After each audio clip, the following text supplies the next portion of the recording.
Hidden among the dunes.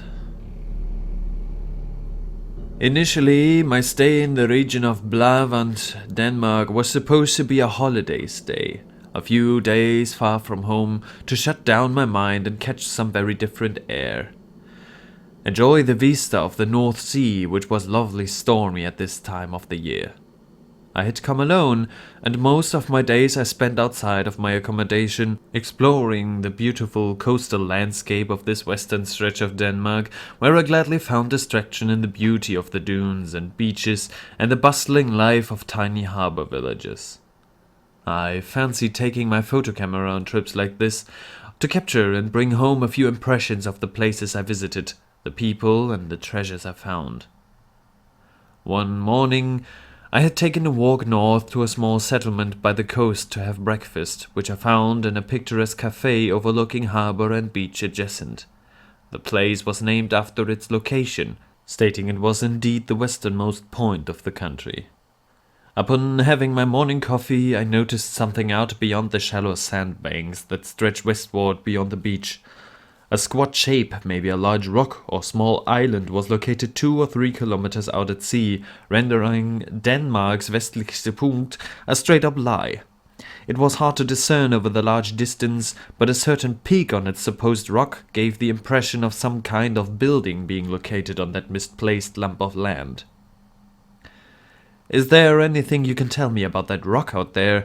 I asked my waitress as she brought me a second cup of coffee. That's the Veststein, the Western Rock. Before the lighthouse here in Oxby was raised, the old Veststein lighthouse over there guided sailors to the Blavant harbour. As far as I recall, the installation of the Oxby one was reason enough to decommission it, and since then the island is basically abandoned. Glad to having gotten quite the information dump, I further inquired if there was some way to reach the island, since no bridge seemed to lead there over the sandbanks. "Well, there is no way to reach the Veststein dry shod, but you can surely rent a small motorboat down in the harbour. It's said that a shifting dune is inhibiting access to the lighthouse from the seaside, but the landward dock might still be intact." Intrigued by the possible photography subjects this ignored piece of land and its dilapidating resident might hold, I decided to follow her prompt and made my way down to the harbour. About half an hour, a few exchanged coins and raised eyebrows later, I found myself inside a tiny motorized boat, which was not hard to steer or navigate. I recalled having used small transportation vessels like this in my teenage days, and I deemed the short trip across the sea not much different or any more perilous than the channels I used to fare in those days of yore. The voyage was short, and although quite a gale along the coast challenged my fairly rusted seafaring skills, I arrived at the island not much later. From the distance I had noticed the strange landscape already, and now that I had a clear view on this lump of land, it appeared to me as if this was little more than a strangely raised array of many dunes, arranged in an awkward, unfit manner I had not seen before. Now I could make out the strange peak which I had spotted earlier from the cafe. Obviously, this structure of whitewashed stone and rusty iron must be the ancient decommissioned lighthouse my waitress had told me about, and it appeared to be located on the opposite side of the Veststein, facing the sea. The detail of the possibly intact landward pier came to my mind again, and so I steered my tiny vessel closer to the shore, searching the sands for the expectedly dilapidated wooden bridges. I might have been searching for more than 30 minutes when eventually I inspected a few rotten planks and wooden beams strewn across the beach, which I had taken for a gathering of driftwood before. But apparently these were the pitiable remains of the former pier, possibly destroyed by the tide or a storm long ago, now half consumed by the sandy behemoth that seemed to have swallowed the whole island. I managed to find a spot where a still half-intact frame of beams jutted further out into the sea, where I could tether and leave the boat. I made sure the vessel was fastly secured before I went on searching for some kind of a way across the dunes to the other side of the island, where I hoped to find my rusting prize, the ancient lighthouse. Finding such a way was much harder than anticipated, since the shifting dunes had wiped out any trace of infrastructure on this deserted piece of land. Wandering from one piece of broken railings to the next bent and rusted hat of an ancient oil lantern standing out against the white sands that had tried to devour it, I felt like the last person on earth, aimlessly wandering the face of the world long after nature had reclaimed and eaten everything a human had ever built. I deemed the events leading to the decommissioning of the Weststein lighthouse not too far in the past, yet the condition of the island told a different story. It seemed as if no living thing had set foot on the sands in many hundreds of years, and when this shuddering thought crossed my mind, I firstly took notice of the utter absence of the usual fauna present along the coast. Not a single oyster catcher plunged through the shallows by the shore, not a single gull circled the island, crying out in the typical manner that evokes imagery of the sea in any mind. Rocks were devoid of shells or barnacles clinging to it, and progressing across the island, this uneasy impression of utter lifelessness rested like an anchor on my chest. For a moment I asked myself if there was a reason for all fauna shunning this place, questioning my decision to take the detour and visit the land, but during this pause I found the prominent silhouette of the spire looming almost within reach, and I came to terms with myself to at least get what I came for: a few good photos of this ancient icon of forgetting and decay. Thus, having found my determination again, I headed for the lighthouse. I crawled across what must have been the highest peak of a dune on all of the island, right behind which the tower appeared to be located. However, I was not only greeted by the vista of the rotting corpse of a beacon, more resemblant of a dead body left out in the desert to dry and collapse than of a piece of outdated technology. Another eerie realization got hold of me when I found much more prominent examples of something I had actually noticed but disregarded before. The whole island was covered in cadavers. I had seen the bones before and the crushed pieces of crustacean shells, but they were strewn and scattered so far apart across the dunes that I had not regarded them as of any importance. Yet here, in this small valley between the curve of the largest dunes, in which the lighthouse lay embedded like the hilt of a dagger beneath a ribcage's coastal arch, I beheld the true scale of this absurd extinction. The decade, maybe century-old remains of hundreds, maybe thousands of fish and other sea life lay scattered across the dunes, here, facing the sea, more intact and recognizable than on the landward side. Squatting down to inspect the cadaver of a large fish nearby, I realized these poor animals had never been taken apart and devoured by any kind of predator or scavenger. They appeared to be as intact, if you could describe an ancient carcass as such, as on the day they perished. Surely the sun, salt, water and wind had left their traces on them, yet this discovery undergirded the haunting impression of desertedness and lifelessness of the Weststein. As if to remind myself of my initial goal, I grasped my camera, ignoring the endless sea of tragic beasts around me, and stumbled down the slope toward the tower. Encircling it, I finally took the pictures I came for, and although this was by far the most enthralling motive I had ever captured, I felt my detour was not yet all that worthwhile. A few windows were actually within reach, providing an unconventional entrance to the stairwell inside. Deeming the inner structure stable enough to endure my weight, I heaved myself into the lowest opening, to try and ascend the tower, hoping the waiting vista to be a proper recompense for my efforts. I found the inside rather dark, with the sunlight mostly blocked out by dust, grime and sand gathered on the small window panes, but luckily I always kept an electric torch as part of my photography equipment. I already pictured the image of a seascape framed by rusting iron and shattered glass, while crawling up through the creaking and groaning skeleton of steel and concrete until I finally made it to the topmost chamber, above which the balcony and the beacon must be located.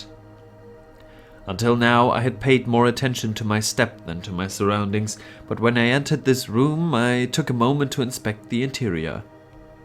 The keepers of the lighthouse might have used this room as a small Spartanic accommodation, a small stove that was installed on one side, opposing a half-crumbled bed on the other side.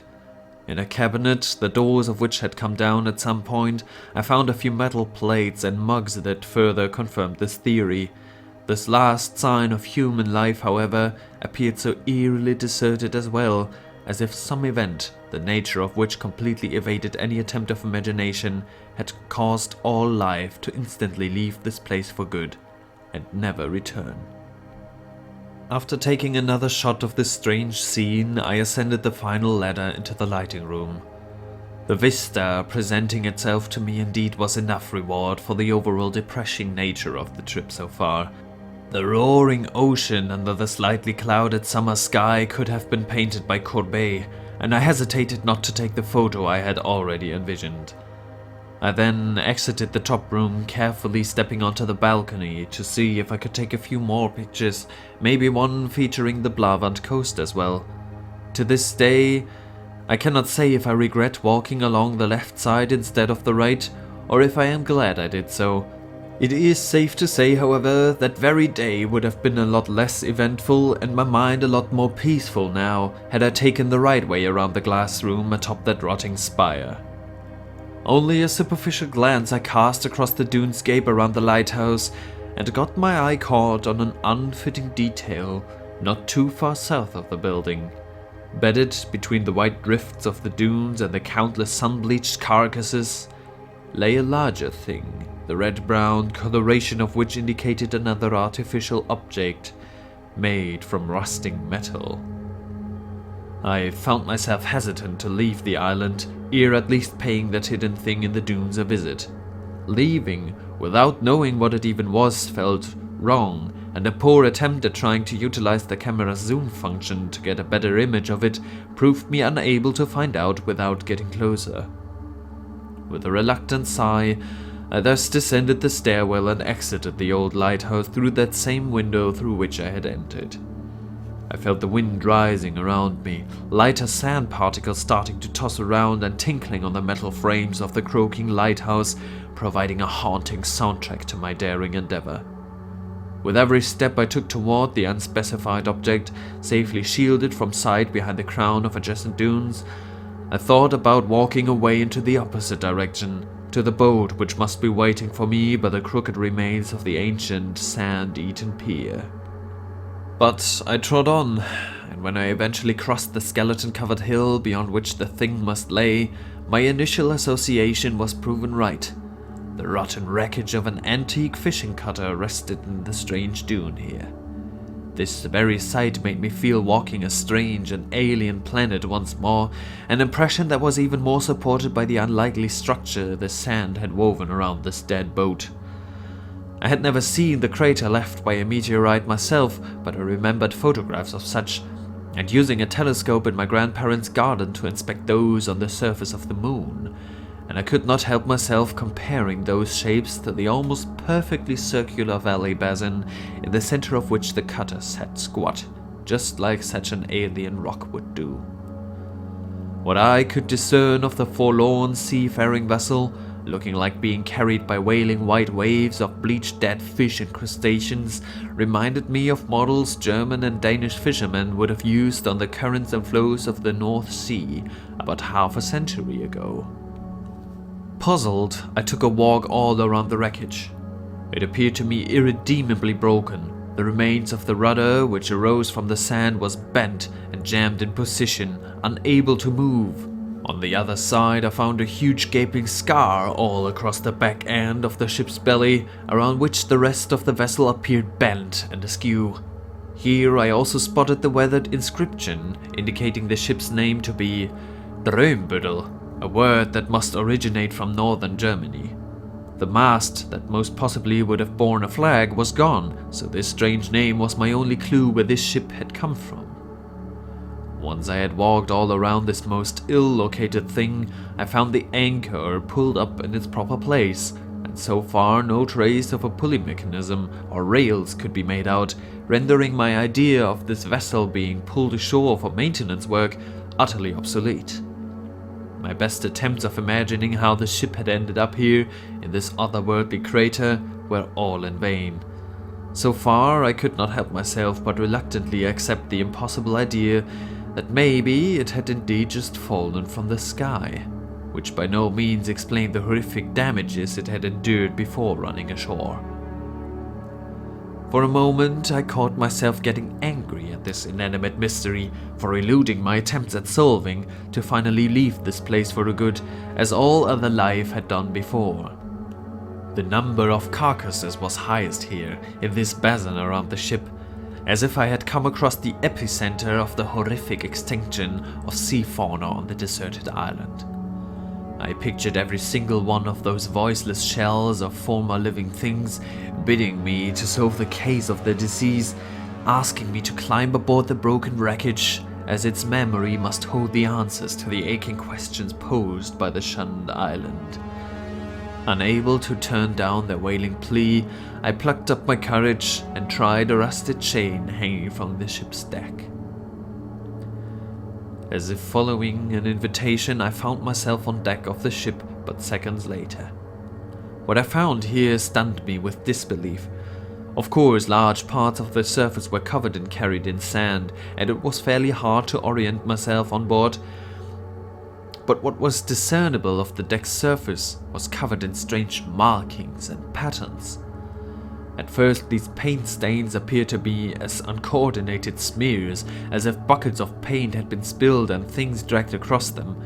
Although upon closer inspection, for which I had to clear portions of the deck from the masses of sand and littered bones that covered everything, it became obvious that the obscure lines and shapes had been drawn with large brushes, and that the paint must be some kind of marine varnish, usually utilized to shield ships from waves and weather.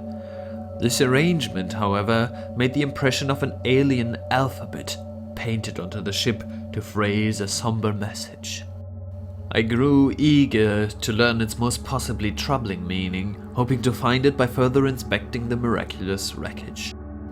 Thus I took a closer look around after casting aside this first captivating detail, while the lot of the ship's equipment being tossed and strewn all across the deck came into view. Ropes and cables were torn and had knotted and tangled themselves on hooks, bars and screws they certainly did not belong to. Chests and boxes were broken apart with their contents spilled all over the deck, most of these remains only held in place by something else that was jammed across them. Obviously, the last voyage of the Drakhuvud had been a troublesome one, and the disastrous condition of the cutter told a worrying story alone. Now, the wind that had risen after leaving the ancient lighthouse crawled across the crest of the dune basin, which had formerly been spared from it, and I felt the cold breeze tearing at my hair and jacket, beginning to chime the same eerie tune of sand and metal which the lighthouse had sung. This uncomfortable shift of weather, together with the increased overclouding of the sky, made me hope to find a way into the inside of the ship, not only for further inspection but also for shelter from a possible gathering tempest. I finally found the mast that had appeared missing. Its remains crossed the center of the ship, completely blocking the entrance to the ship's hold, immovably thrust and wedged into the railing on one side, entangled in a brittle net and buried under an enormous pile of sand and bones on the other. The hold might have been accessible, even with this extraordinary hatch, but when I inspected the sand-locked door, it became obvious that shattered remains of boxes, barrels and more were blocking the way into the belly of the vessel from the inside. Of course, I was curious to find out what cargo this ship might have transported on its final trip. I knew this model had most likely been a fishing cutter, so normally that hold would have been filled to the brim with caught fish or crabs or what have you, yet I had not spotted any installed nets, and thus concluded the ship could not have run ashore during an ordinary fishing tour. This way of finding out about the haul, however, stayed denied to me, and I reckoned I had to find another, or at least a tool of some kind to chop my way through the mast and boxes into the hold. So, the wheelhouse came into view as a promising place of research. The tiny superstructure's windows were partially shattered, but ropes and other junk hanging from the ceiling inhibited a glance inside. I went to try the door, only to find its lock completely crushed and torn out. This flaw, however, had been compensated by a wooden beam barring the door from the inside. I deemed the wood to be as rotten as anything else on this ship, calculating a spirited kick against the lock would finally grant me access to the inside of this rusting carcass. Before I did so, the eerie implication of the barring entered my mind. Judging from outside examination, this door was the only way to enter and exit the bridge, apart from the small windows, meaning whoever had locked the broken door from inside with a bar had most possibly not left it again. Thus, I prepared myself to find a poor sailor's mortal remains encaged in his final prison, ere putting that planned thrust against the door. The wood broke even more easily than expected, making me stumble into the tiny house clumsily. The sound of something frail being crushed under my boots startled me, and already expected having broken some ancient corpse's bone by incautiousness. When I checked my boot, however, I found only the shattered remains of a smoking pipe beneath. A quick, worried glance around the small room proved my initial apprehension wrong. To my relief, no dead body was to be found in here. The steering wheel seemed to be the first intact thing on the ship, and following some strange intuition I tried turning it, only to find it utterly unresisting. Obviously, the steering was completely broken, and the bent and crooked rudder came to mind again. Headshakingly, I continued my examination of the bridge's furnishings, realizing that someone had apparently utilized this place as a sparse living room, complete with a rotting mattress and the remains of moldy pillows and blankets covering the floor. A mixture of exhaust and relief made me drop on the sand-coated mattress, reflecting for a while over my curious finds and those that might still wait for me in this cursed, misplaced vessel. The howling of the wind carrying in grains of sand and tiny bones from outside gave me a start and tore me from my musings. I felt the wind grow into a storm, and I deemed it a coincidence no more. By now I almost believed the ghoulish island had noticed my inquisition, and this was its questionable response. I rose to shut the door, poorly fixing it in place with the pitiful remnant of the former latch to keep out the stronger growing breeze. While I got up, a detail unnoticed before caught my eye.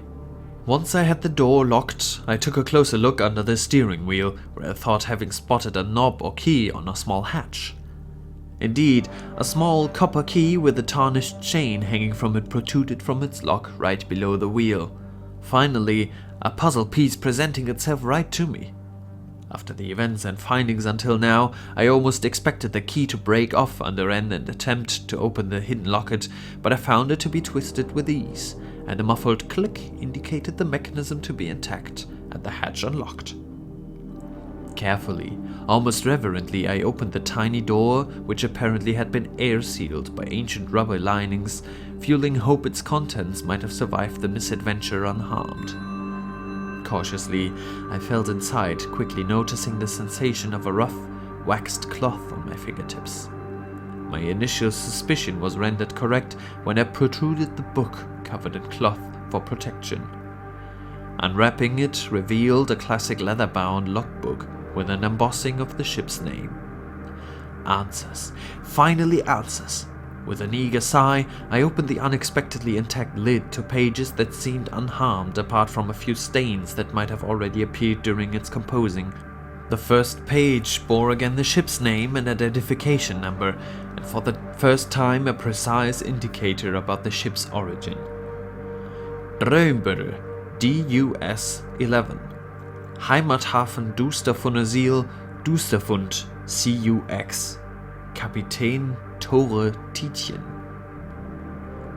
Dusterfund, although I had never heard of the place before, most possibly belonged to the Easter Frisian Islands in the north of Germany, for I knew CUX as an abbreviation for Cuxhaven, one of Germany's formerly important harbour cities.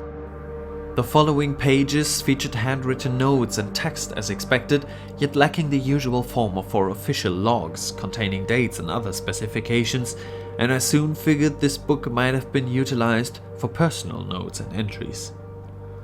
Of course, I had a basic understanding of the German language, but reading this logbook in nautical speech, with a few Low German terms and phrases thrown in the mix, I expected this task to be fairly challenging. The following is what I made from the texts, even though a lot of it only made sense later on. Logbook of the Dreambeater, April 19... no need for that. It's May by now. Dusterfund is growing and I am growing sick of it. Alderman Jansen has announced an extension to the Zeal settlement in the north. My favorite stretch of the beach, the one where I watched the dancer. Till now, that stretch of sand beneath the cliffs had been spared, for they knew the possibly destructive nature of the waves and storms that get raised there, but now they have come to a different conclusion. In order to safely build houses on the northern shore, for which reinforcements in the cliff wall could be built, they want to drive him out. They want to trap him and lock him away, maybe even expel him from a world. They have already asked Donnerschlag to craft a fragment, a cage for him. I thought he was just studying them, trying to understand their abilities and their influence, but it turns out he had grown much more powerful than estimated. Whoever could craft a cage for such a beautiful, powerful creature as the dancer must be an outright compromiser. Janssen's decision drives me mad. Of course nobody had asked me. I found out because Frauke told me this morning when I brought in the catch. They knew I wouldn't agree, that I was too close to him to support their endeavour. But I cannot watch them perform this vile act without doing something.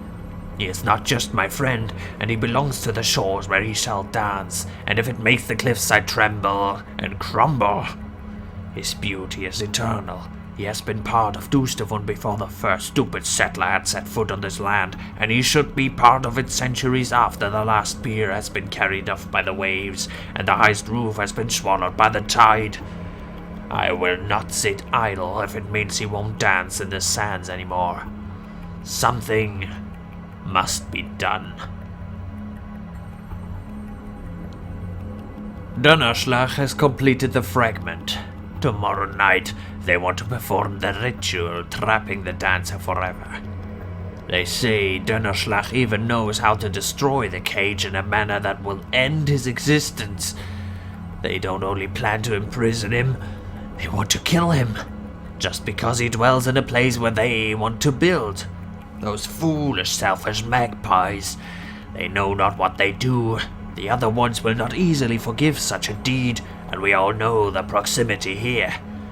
I have to do something, and I will not only save the dancer, but the whole island as well. It has to be done tonight. I will not hesitate. I've stolen the cage. I do not give a damn anymore. I broke into Donnerschlag's house and clobbered him with a shovel. That donkey will not get him.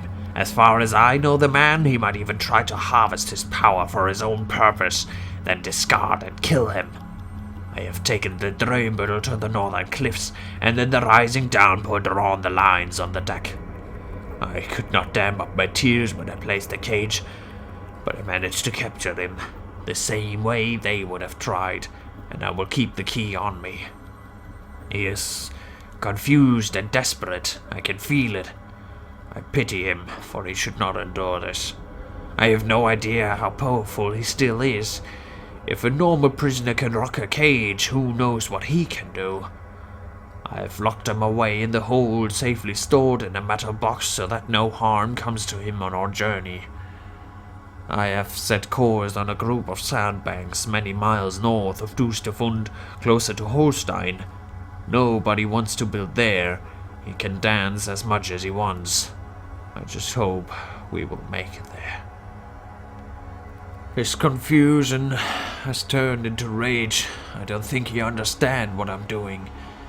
If I could just tell him. He is surely dancing in his little cage. A horrible storm is gathering outside, and navigation is hard all on my own. I am afraid this is his doing. I already heard things being churned up from the depths, scratching and stroking the belly of the ship. I hope we will make it through the storm. All is done. We will not survive this night. Course is lost by far. I have no idea where we are, but we will never reach the sandbanks. The ropes are torn and there is sand in the engine. Something large struck the boat from below and I heard the belly tear.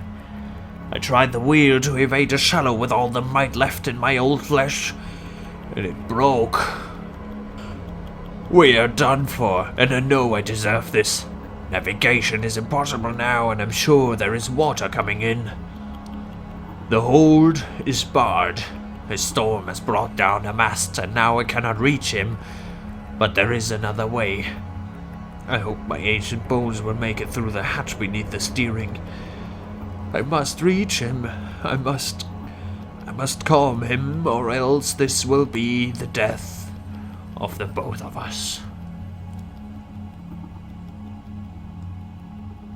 This last entry was hardly readable, smeared, stained with raindrops or tears, and written with a shaky hand. It ended here, and upon turning over to later pages I found no sign of further commentary or documentation. If Tore Tietjen had survived, he had left behind this log incomplete, and if not, I might find his remains in the hold. Of course I could not figure out who or what this dancer was.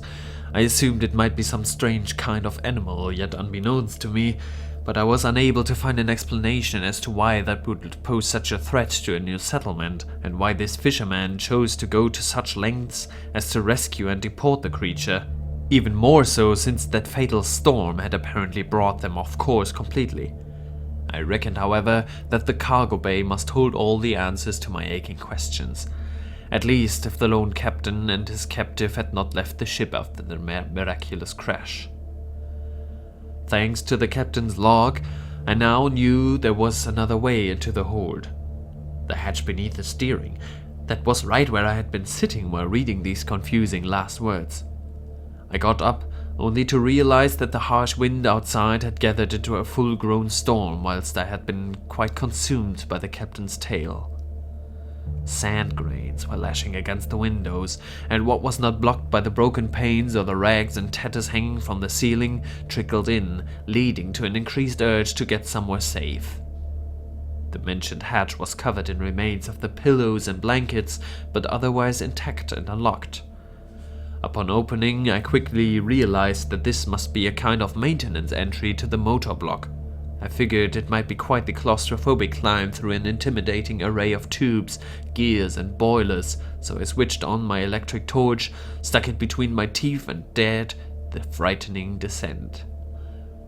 Climbing through this dark and narrow shaft, I noticed sand and salt hiding in every last nook and cranny of the engine, crusting and locking the whole mechanism, which eventually must have been the downfall of the Drakhuvud. I was glad when I eventually reached the end of this claustrophobic descent, dropping myself on a low gangplank, at the end of which an iron door, bent and broken, stood ajar. The room adjacent finally proved to be the goal of my effortful journey through time, and I gladly recognized it as the ship's cargo hold. Light was shed inside through the half-jammed door leading to the deck on the opposite side of the room, and a lot of small holes in ceiling and walls, bitten and chewed away by rust and time. In a spotlight from a few larger holes in the ceiling, I found the infamous steel cassette the captain had mentioned in his log.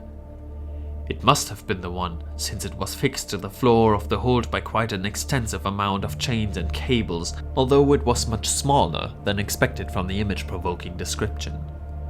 I wondered how a cage of any sort could fit inside, and took a closer look around the room, if there was any other storage unit more fitting to the description. What I found instead sent shivers down my spine and made tears well up in my darkness-adjusted eyes. Entangled in a dozen ropes and cables hanging from the wall and ceiling near the tethered chest, hung the body I had expected to find in the wheelhouse. The mortal remains of Captain Tietjen appeared more mummified than rotten, raising suspicion I might indeed be the very first living thing to ever enter this hold since the ship's stranding. The poor devil might have been tangled up like that by accident. His contorted posture and the way the ropes were wrapped around his limbs and neck did not give the impression of a voluntary suicide, painting this whole scenery in even more depressing colors. He looked just as I imagined the keeper of such a mythic vessel. His ancient bony brownish face bore a white bushy beard that covered most of his features. Strands of long white hair stuck out from under a woolen hat, his attire consisting of a once green waxed raincoat and thick leather boots.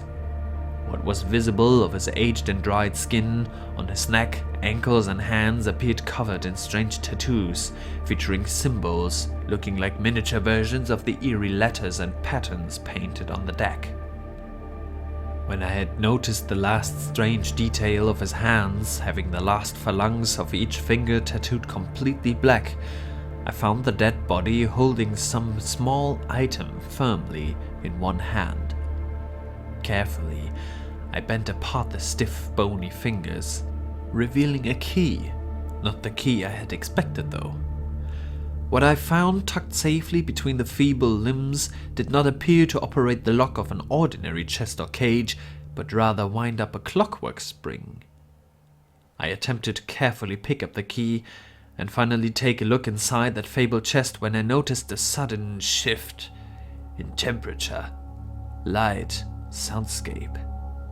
Something had been profoundly altered when I found my bones aching from ages of work and my attire dripping wet from storm and rain. My hands were covered in grease and sand from climbing through the jammed motor block, and I heard the waves outside crash against the sides of the cutter. I had to get to him. The heavy swell made me almost stumble and topple, and the feet lost hold on the planks, slippery from the inpouring water. This would be our end. Getting down on all fours seemed like a safer way to reach the steel cassette. Gladly, the door between hold and engine room was already open. Something heavy might have already gotten loose and smashed through it. Step by step, one hand and one foot before the other, the old man made his way up into the cargo hold. "You're killing us!" he cried out towards the chain-wrapped metal box, which was ghastly illuminated by a swinging oil lamp tossed around by the vibrations and coilings of the ship. "The motor is broken and I have lost course. We won't be able to reach our destiny anymore, my dear," he mumbled and wept while clambering closer. "You have to stop. The storm is killing us. The dreamer is already sinking. I can't keep it up." Water had already gotten inside from the whole breach in the engine room, trickling and splashing into the hold, taunting the old man and playing around the chest. "I am sorry, my dear." His voice was drowned in the roaring thunderstorm and the groaning of the dying ship when he finally reached the prison. Clasping the chains and cables, he continued to cry and bid the prisoner to obey. "I am sorry. I know I deserve this for capturing you. I found no safer way. I knew not how to warn you. You know I cannot understand your ways and words, but I mean no harm." The storm grew ever louder. A spine-chilling screech of metal from the motor room told of a widening of the breach. More water rushed in more quickly than before. The whole cargo bay was already covered in an ankle's depth of salt water. "I meant to save you. You deserve no exorcism. I wish I would watch you dance on foreign shores one last time, my love. I wish I could have saved you." He let go of a chain to cast the crate. When the ship's rapid tossing and turning changed, the old man's eyes widened in fright when sand intermixed with water, and the constant swaying and pitching got superseded by a perturbing vibration, and his grasp grew weaker.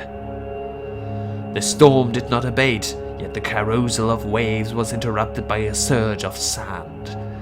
As if clasped by titan hands, the feeble vessel was lifted from the waves in a fountain of soil, risen from the seabed below. Forming a protective shell around it, the ship was almost shielded from the roaring thunder and lightning churning of the sea. The distant shine of a lighthouse tore through the clouds of rain and sea spray, feeling into the hold through sand-slashed portholes. A goal, a rescue on the horizon. Carried by the stream of salt and sand and poor-trapped creatures, the ship rushed on across the raging sea. Torretitian had long lost his grip. He could not withstand the vibrations and the droning of his ancient carrier. He sighed his last breath between the ropes and cables when the ship crashed ashore. His flame died with the flame of the lighthouse, as the immense tsunami of sand and water collapsed over the rock outside the western coast of Denmark. I found myself sweating, panting and exhausted by the droning of the mad ocean, and the howling of the sand collapsing on the island waned and faded into the tinkling breeze that strove around the wreckage. I already sat in front of the metal chest, the strange clockwork key in my left hand, the right hand on the chest's latch, ready to pull it to the side and unlock the tethered prison. I plucked up my courage, took a deep breath and shoved the bar to the side. With ease, I could now lift the ancient box's lid, finally uncovering the nature of this mythical dancer. In this crate, I found no cage. Not in the ordinary way, at least. Embedded between outdated life jackets and coiled-up ropes, I found a small wooden box, ornate with carvings and wood stain. It was not much larger than the palm of my hand, and appeared tightly locked. Yet on the front side, in the center of an elaborately engraved brass plate, I found a hole perfectly fitting the end of the captain's key. Reverently, I connected these two pieces of the puzzle, carefully pushing the key into its unconventional lock. The sound emerging from the box when I turned it to unlock the thing indeed gave the impression of winding up a clock spring. Intrigued, I repeated the movement, hearing the rattling and scratching of gears and cogs inside responding to my endeavor. I continued to wind up the spring until eventually another mechanism was triggered and the wooden lid sprung open in my hand. For a second or two, the mute buzzing of a minuscule clockwork starting to roll was audible, while a tiny figure in the center of the box, carved from white wood or even bone resembling a ballet dancer, started to turn. Then the music started to play. A simple piece, slow and quiet, though seemingly expanding in an unexplainable manner. While the tiny dancer slowly turned and waved on the velvet-carpeted stage, this gloomy tinkling seized my heart and all of the boat. Soon, the sound of howling wind and wiping sand was almost drowned in the beautiful melancholy from the music box. Yet the storm appeared to answer. The strumming of sand on steel seemed to tune in on the heart-wrenching sonata, and while the white dancer appeared turning and twisting more vividly, more rapidly, the howling outside turned into roaring, the tinkling into growling. A jolt ran through the ancient wreckage, and I had to support myself against the floor to maintain balance when I noticed the ship slowly turning, moving.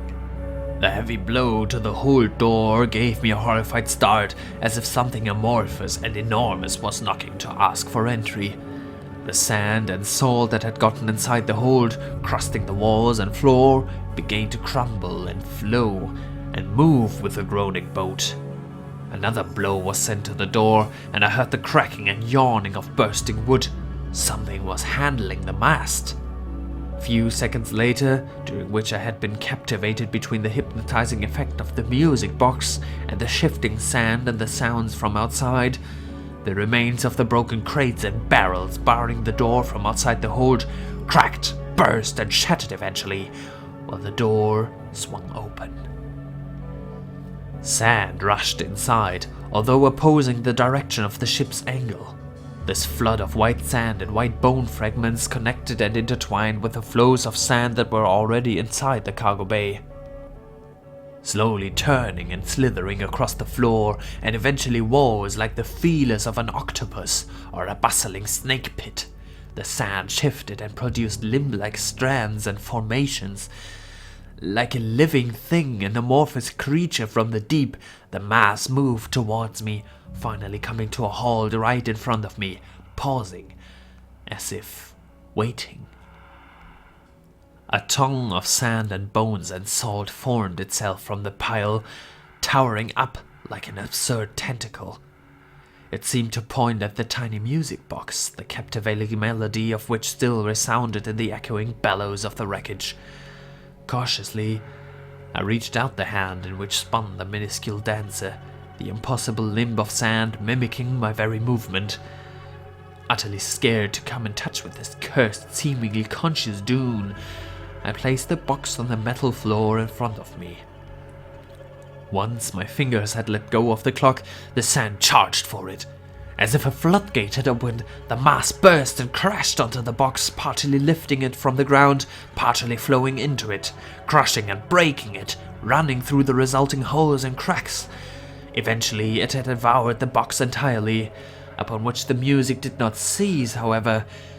It intermixed with the groaning of the wreckage, the howling of the storm, and the rattling of the sand in every nook and cranny of the ship.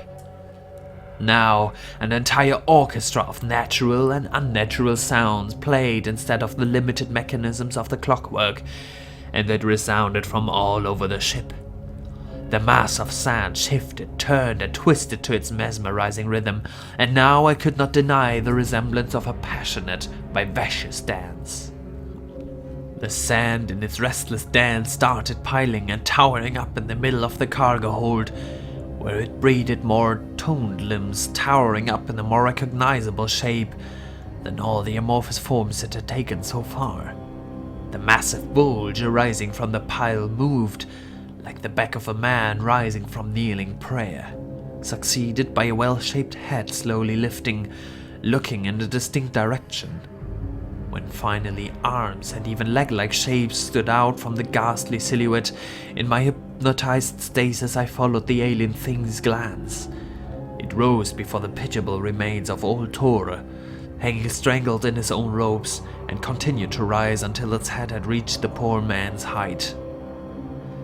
As the dancer, around whom the sand still shifted and slithered to the droning symphony's crescendo resounding throughout the metal carcass, had come to a halt, its arms slowly rose, reaching for the dead man's head, developing hands to carefully touch his face with.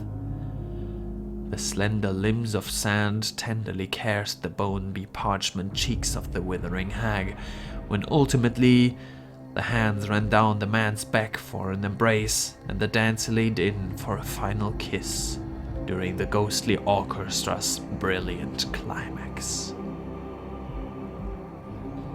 The shapes grew more amorphous again.